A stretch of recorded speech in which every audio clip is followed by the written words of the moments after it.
Assalamualaikum warahmatullahi wabarakatuh. Perkenalkan, saya Bulina dari SD Muhammadiyah Kleco 3 Yogyakarta. Pada kesempatan kali ini saya akan melakukan aksi nyata untuk topik 2 pada platform Merdeka Mengajar tentang pemahaman kurikulum merdeka. Yang pertama yang akan saya sampaikan adalah apa itu kurikulum? Kurikulum merupakan suatu panduan pembelajaran pada satuan pendidikan di mana dapat dimaknai sebagai titik awal sampai dengan titik akhir pengalaman belajar bagi peserta didik. Kurikulum itu kompleks dan multidimensi. Kurikulum dapat diibaratkan sebagai jantung pendidikan. Ibarat jantung kita, jika jantung kita lemah, maka peredaran darah di seluruh tubuh kita pun akan tidak lancar. Yang kedua, apa itu peran dan fungsi dari kurikulum? Peran kurikulum sebagai pedoman dan acuan dalam pembelajaran. Sementara fungsi kurikulum bagi pendidik adalah untuk memandu proses belajar bagi peserta didik. Menurut Rep Taylor, komponen kurikulum itu ada 4. Yang pertama adalah tujuan, yang kedua konten, yang ketiga metode atau cara, yang keempat adalah evaluasi. Di beberapa negara yang disampaikan sebuah kurikulum minimal ada 3. Yang pertama adalah tujuan atau konten, yang kedua adalah pedoman pedagogik, dan yang terakhir adalah pedoman asesmen. Apa pentingnya perubahan kurikulum? Kurikulum harus berubah. Pentingkah? Ternyata penting, bahkan sangat penting. Karena apa? Untuk menyesuaikan peserta didik dan perkembangan zaman. Kurikulum yang baik adalah kurikulum yang sesuai dengan zamannya dan terus dikembangkan atau diadaptasi sesuai dengan konteks dan karakteristik peserta didik demi membangun kompetensi sesuai dengan kebutuhan mereka di masa kini maupun di masa yang akan datang. Kurikulum harus selalu berubah agar sesuai dengan perkembangan zaman. Apalagi di masa sekarang ini, ilmu pengetahuan dan teknologi informasi telah berkembang sangat pesat. Pembelajaran akan terasa membosankan tanpa adanya perubahan. Bukankah tugas kita selaku pendidik itu untuk menyiapkan peserta didik kita menghadapi zaman yang baru? Zaman yang sama sekali berbeda dengan zaman kita dulu maupun zaman kita sekarang. Contohnya seperti ini. Pada zaman saya sekolah dulu, saya masih menggunakan mesin tik. Dan perlahan-perlahan ketika saya sudah SMA, saya dikenalkan yang namanya komputer. Komputer yang masih sebatas hanya nyala, mati, dan di antara nyala mati itu hanya untuk proses mengetik. Proses yang saya ketik itu ternyata bisa disimpan di dalam yang namanya flash disk. Flash disk ketika saya masih sekolah dulu, flash disk itu besar, sebuku, paling separuhnya buku tulis. Setelah itu ada flash disk yang kecil dan yang sekarang mungkin hanya sejempol.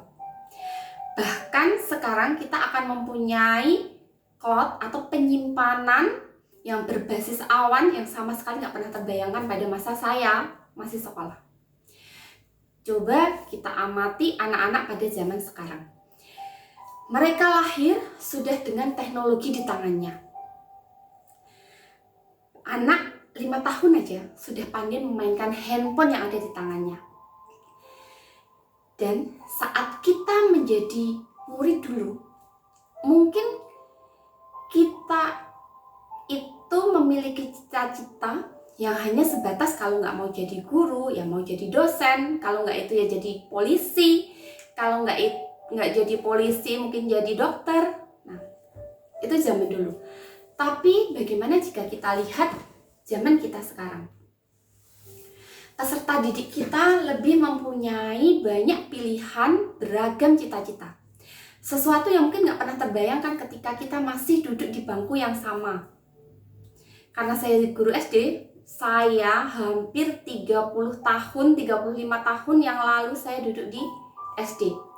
Sekarang, anak SD sekarang, cita-citanya sangat beragam. Mereka ada yang ingin jadi ilustrator, ingin yang jadi animasi karakter, ingin jadi arsitek, ingin jadi desainer, ingin menemukan aplikasi-aplikasi yang saat ini sudah sangat banyak. Dan mereka masih mempunyai, saya ingin menemukan aplikasi seperti ini, Bu. Ada juga yang cita-citanya sebagai YouTuber.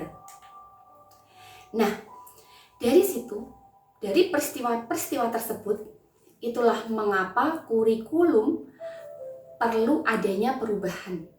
Tujuannya adalah agar kita bisa menyiapkan generasi yang akan datang dan mampu memandang ke depan. Mereka akan siap menghadapi masa yang jelas-jelas berbeda dengan masa kita dan masa yang mereka hadapi sekarang. Masa akan selalu berkembang, mereka harus siap untuk menghadapi perkembangan tersebut.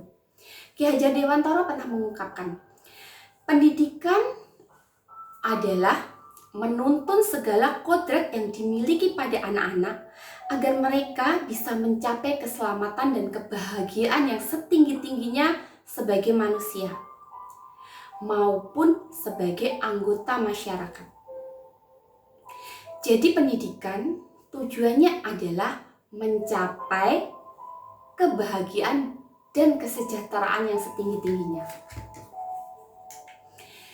Jadi, dapatkah kurikulum itu berubah?